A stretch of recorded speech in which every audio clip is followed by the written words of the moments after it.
First, well, when they did a house raid, I was in the house. I was on my phone using the texting. I was texting the female. They told me to come outside.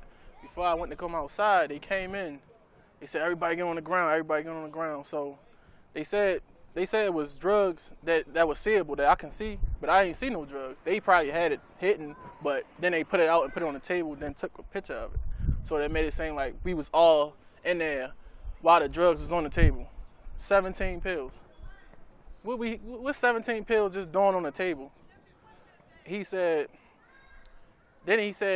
When we got charged, it was 5 of us. It was me,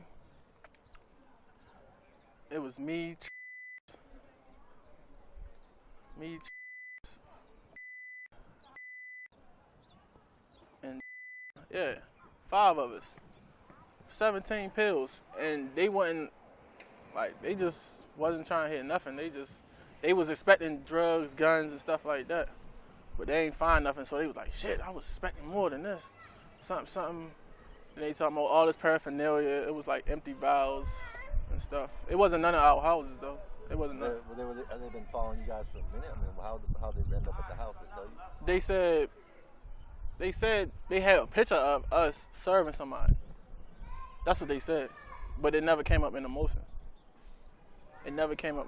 So, but they said they had a warrant though. They showed us the warrant signed by the judge, but who knows though? It could have been. They could have just printed it out. I don't know. That's how crooked he is. So after they detained you, where'd they take you? They took me to the precinct. They took me to the Western District, on Riggs. Yeah, they took us there, and they were talking about other stuff like, do you know anybody with a gun? Do you know anybody that I can get a person with a gun? Like, at the same time, I said no, and they was asking us about something that happened around the area that I got locked up. Somebody got hit, an old lady got hit with a brick, but I never knew nothing about. So they was just asking us questions like that. Nothing to do with the charge. Nothing to do with the charge. They just wanted us to say something that ain't had nothing to do. Then we went down they had us sitting in there for like 2 hours. Just sitting. They took pictures of us. We went down to the bookings. They switched it up. Instead of 17 pills, they said 30 pills to make it a felony. So all of us got felonies. All of us getting charged with 30 pills. And that's just like I went to see the commissioner. Commissioner straight gave me, I think, a $350,000 bill. Everybody got a $350,000 bill. So I ain't had no money because I wasn't really doing nothing. I knew they sold drugs, but I never knew it was something like in the house. I know they probably keep it on them or something like that, but I never knew it was in the house. So when I go see them, when I see my public defender, she just like, you might as well cop out because you're gonna be here for like 3 years.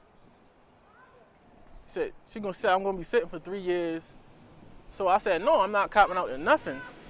I said, because I didn't have nothing to do with it. She gonna say, what you was doing? I said, I was on the phone texting.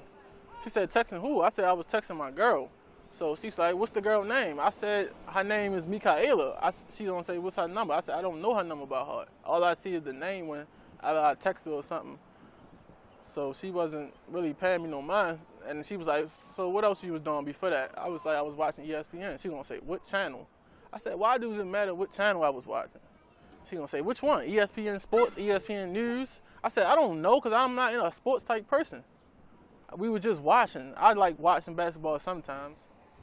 So she just was like, you're lying. So what's the point of you even talking to me if you're gonna lie? I said, man, I just said, all I know, it wasn't my house, it wasn't my drugs. That's all I know. Whose house it was? It was a drug addict house. I don't know his name. She wasn't just trying to listen to me, so she said, you might as well cop out. I got other cases and stuff like that, and this chase gonna be too long. Like, I could tell she was getting stressful because she knew it was gonna be like, they was gonna give us the runaround because there's 5 of us. All the lawyers not gonna be together at the same time. So So she just threw me under the bus like that, like just threw me like. She basically ain't trying to take out for me, and I'm trying to tell her real stuff. Like, she's just not paying me no mind. Like, I put myself in the situation, but at the same time, I didn't know it was no drugs right then and there. Like, and they made it seem like we were just all sitting at a table plotting to sell drugs with 17 pills. They didn't charge us like 4 each or 3 each or nothing like that. I could see if they did like that, 3 each or something, but they wanted us to get a bail, and they wanted us to sit. But all my co-defendants came home. I was on probation. So I'm sitting. I'm the only one sitting. Everybody else went home. I'm just sitting there. I don't really know what to expect because I see my public defender. She trying to throw me under the bus. I keep trying to request. The case managers in the city jail. You want me to tell you about the case manager in the city jail? They don't say nothing. Like, I've been trying to like find out my release date or find out anything. Like, they don't really reply. They'll reply to like a couple of us. That's it. They do a couple and they leave. They act like they be in there till like 8 in the morning to like 3 to 4 or something like that, and they only did a couple people. I don't get that.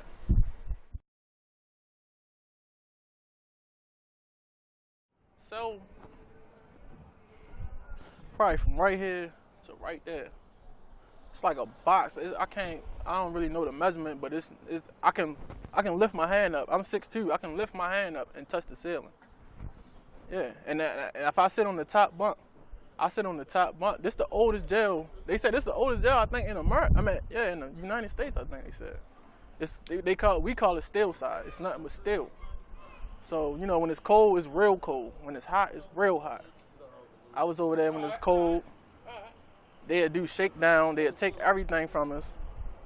Well, they'd take anything that they think is a privilege for us, like extra blankets or something like that, and it'd be real cold. It's like an ice box. It's really like a freezer in there. So, and it's hard for us to read or do stuff that we gotta do because it's so cold. They don't let us go to the library. They could let us go to the library like once a month. So how we supposed to go to the library. They say every week or something, but we only go like every month because they always making up excuses talking about the jail lockdown. They always put us on lockdown for nothing.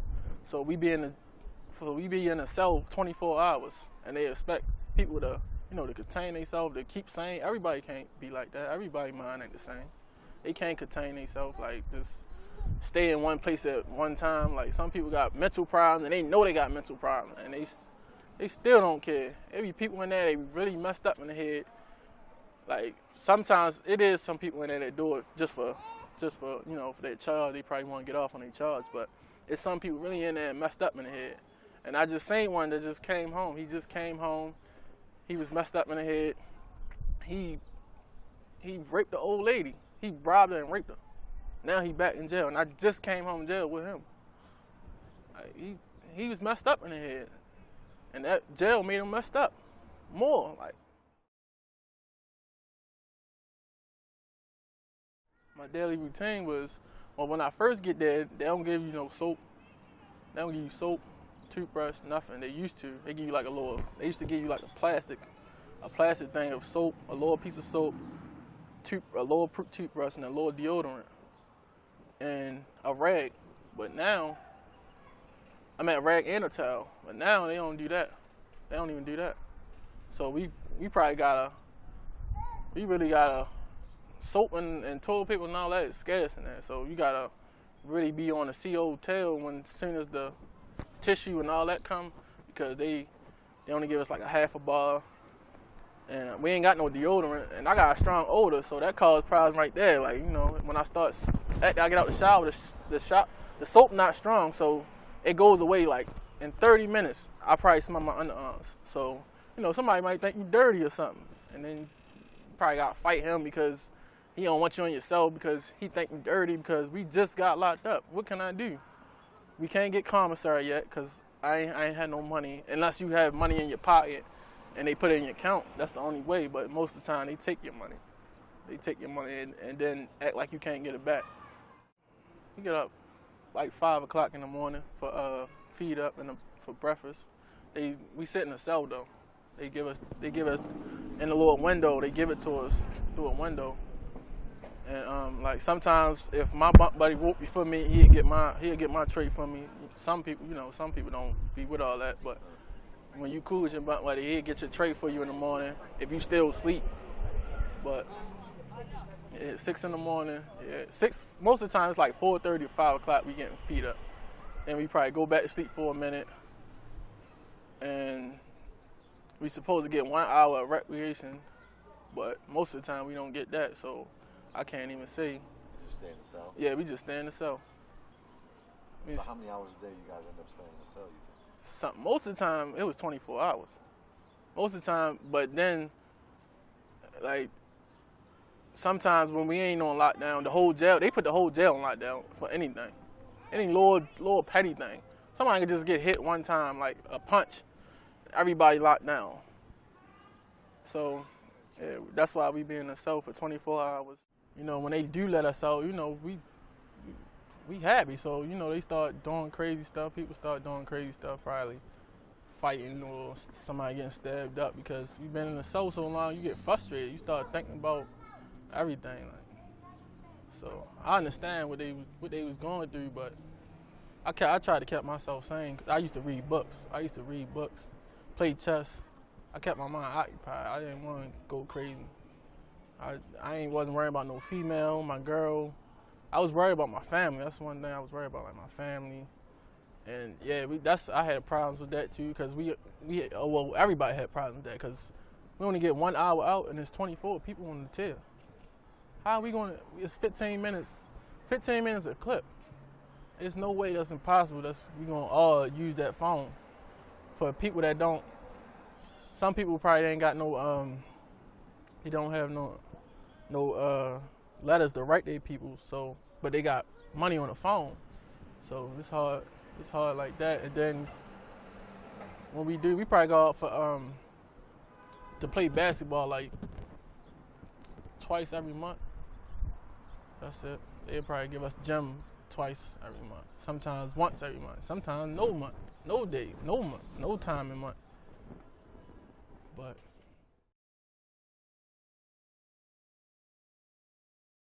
oh yeah, it's mostly black. The first time I seen a Chinese person in that. And that was crazy. He was a cocky Chinese smug too. He had a whole bunch of charges. I was surprised. Like, he didn't even, like, I would thought he had owned a corner store or something, but he was into some other stuff. I don't know what he was into, but he was a hitman or something. Yeah, it was a lot. Over little stuff, little teeny stuff. It can be the littlest thing. Because something like, most people, their siblings or friends and brothers or parents, they die in that. So it really messed up their head, because they ain't out there to help or be there for them. So I knew a couple people that was like that. They was going crazy over there because of that, because their little brother died, and they just know zero tolerance. Once like any little thing will tick them off, and they just start stabbing people up.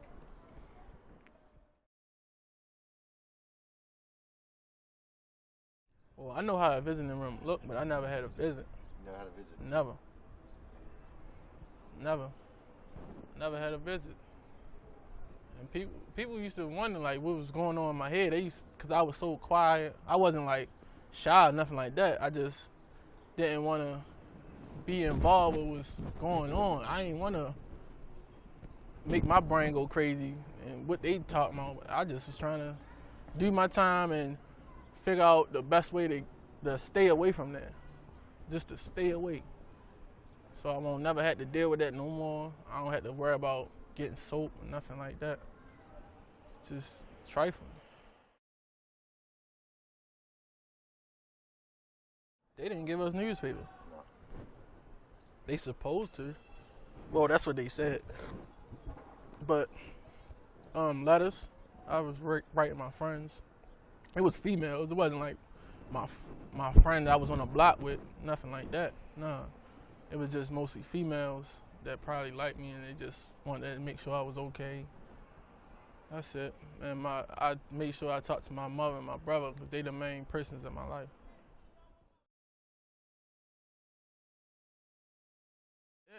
It is. It's like another world. It's like jail is a smaller world. It's just small. Like everybody, like I can do something in the city jail and they can find out all the way out Cumberland. They can find out all the way out Cumberland, Maryland, from the prison. If I stab somebody up, they will find out. So it's just like it's little. So it's like different. It made me look at stuff different when I came home.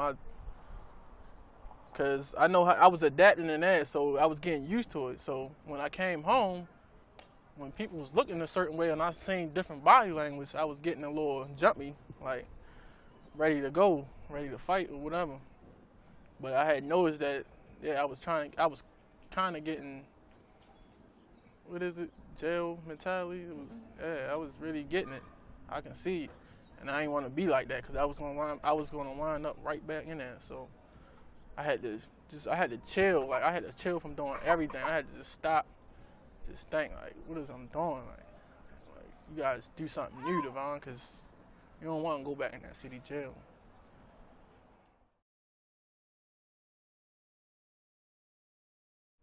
Yeah, $2 a day. $2 a day. You working hard every day, 8 hours a day. Sometimes more. You gotta. It's like a fast food restaurant. It's like probably like 1,000. We did like 2,000, 2,300 trays, and it was probably like 10 of us. Yeah, we just going in the assembly line. Then we gotta, when they come back, we gotta hurry up and wash it. We gotta do it at daytime. You don't really get no breaks, like nothing like that. You don't get no breaks.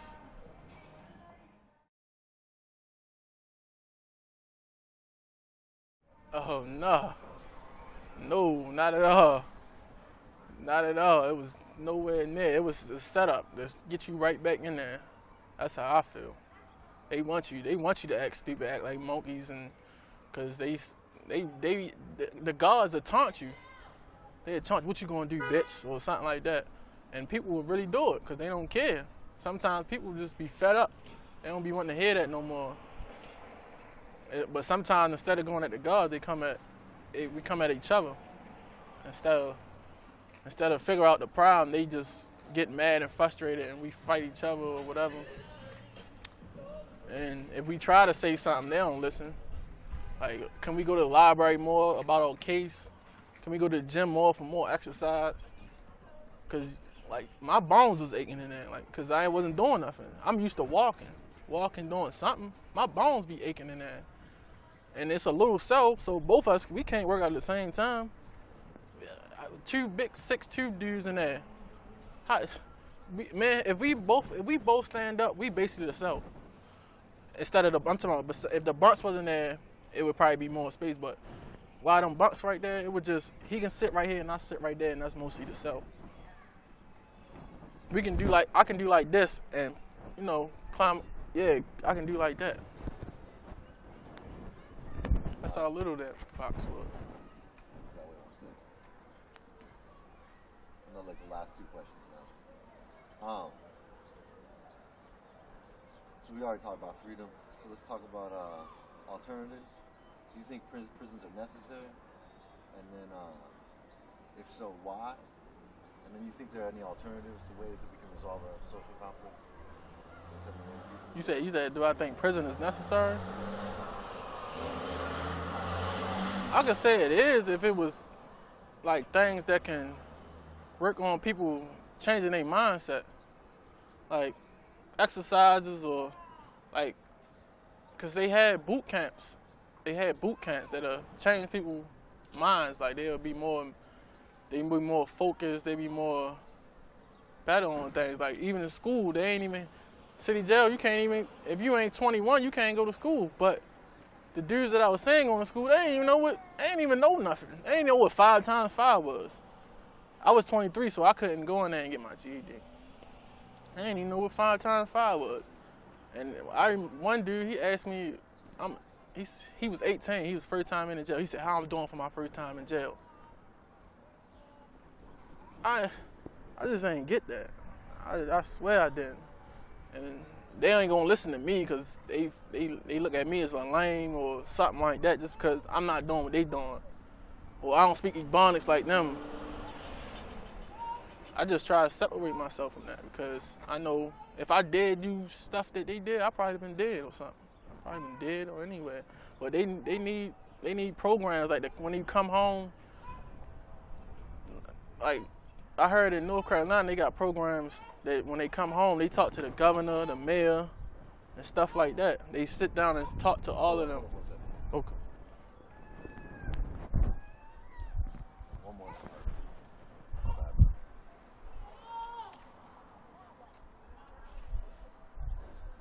Don't let the nigga this guy go.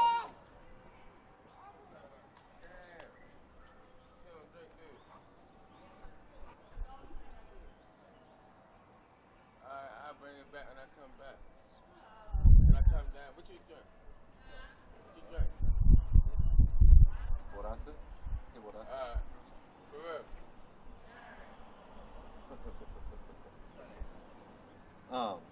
Alright. So yeah, you think you used to talk about the programs in North Carolina? Yeah, I think they should have like work programs. They should have work programs and case managers that help, cause we can't go out in the outside. So they be having contracts with jobs, but they don't use them though. So we just go home. We go home. If you selling drugs and we go home to nothing, what you think that's why I say it's a setup. Cause what you think they gonna do? They gonna go back what do they know? They can't just go out there with no money, no job, no money to go look for jobs because they can't walk to every job because it ain't really no local jobs like only but corner stores and stuff. So that's how I feel it's a setup.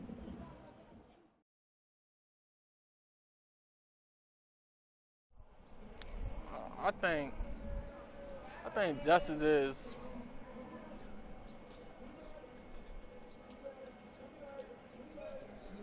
I can't even really say because I really can't. I think justice is if they want all the crime to stop, they should have like better programs instead of programs that set people up. Like they got a VP, they got probation in Baltimore called VPU. It's called Violent Prevention something, and it's a bad probation. Even if you ain't got, they say you get on that if you have a felony on your record. But I'm not a violent person though. I sold drugs, but I'm not a violent person. So I'm on this probation. It's hard for me to get a job. I gotta go three times a week. What job gonna hire me? Like they gonna have to babysit me. They gonna have to know this, know that. And every job I went to, they was denying me because I was on VPU. Because they don't want to keep having to call my probation officer every 3 days and stuff like that. They don't want to do that, and they be like, why is you late? I had to go sign in at my I had to go piss for my probation officer. They don't be wanting to hear that, so that's why I lost jobs because of them. But they told me they expect me to have a job, and I was trying. But I just got put in a bad situation. I just went in the wrong house at the wrong time. That's what got me in jail. So so you think there's justice in prison? Justice? Not at all. Not at all. No. They don't teach you nothing, but that. They just some people lose it in jail. Like they probably got it all together when they outside, but they lose it in jail because sometimes they'll put you in a butt naked room. You just be there for a long time, not doing nothing. You getting 1 meal a day, You getting all your meals in one day. They call that the loaf. They give you 4 slices of bread every meal. They'll carbohydrate you to death. That's what they do. That's why people be big and just diabetes. And then they got this drink called Base, and I was doing the Base. I used to make it, and it's like it got a crossbone on there. It say will cause cancer. It don't say might cause cancer. It say will cause cancer. That's the craziest thing I ever seen. And that's when I straight stopped. I try to convince everybody. People don't want to hear that because they want that sweet taste in their mouth because they don't get sweets like that. And we only eating soy meat. That's all it is, soy. Soy food, them burgers is, dogs don't even want that. That's why I made sure I had commissary so I won't eat none of that. I tried my best when they had commissary, tried to stretch it. Sometimes I had to eat it. I had to eat something because I'd be weak. I'd be feeling weak because my bones be already aching because it's cold. I'm not doing nothing. I'm not being active. I'd be doing like this. My bones would be cracking. I was like, I'm getting old. I was thinking I had AIDS and all types of stuff. Like, what is going on with me? Like, why does my bones feel like this? I'm 22. I shouldn't feel this way.